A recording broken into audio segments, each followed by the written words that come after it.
కూటమి ప్రభుత్వం తాము ఇచ్చినటువంటి హామీల్లో భాగంగా ఫ్రీ బస్సు పథకాన్ని అమలు చేస్తున్న సంగతి తెలిసిందే. మొన్న ఆగస్టు 15 నుంచి అమలు చేశారు.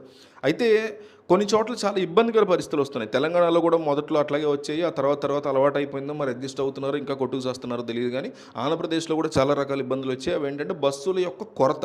అయితే ఆ బస్సుల కొరతని తీర్చేలాగా ఇది మహిళలకు ఎందుకు గుడ్ న్యూస్ అంటే బస్సులో వేలాడి వెళ్లే పరిస్థితి బెటర్ అయ్యేలాగా దాదాపు 1500 ఎలక్ట్రికల్ బస్సులను ఆంధ్రప్రదేశ్కి తెప్పిస్తున్నారు.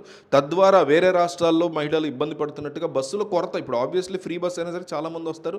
ఎనఫ్ ఆఫ్ బస్సెస్ లేకపోతే ఉన్న బస్సులోనే చాలామంది అడ్జస్ట్ అవుతారు, నలిగిపోతారు, ఇబ్బంది పడతారు, కుక్కుని ఎక్కాలి, చేతులు పట్టుకుని అంతసేపు నిలబడాలి, గంటల పాటు సీటు దొరకదు. ఇట్లాంటి ఇబ్బందికర పరిస్థితులు ఉంటాయి. వీటన్నిటిని పక్కకు నెడుతూ దాదాపు 1300 కొత్త ఎలక్ట్రికల్ బస్సులను తెప్పిస్తున్నట్టుగా ఆర్టీసీ తెలిపింది.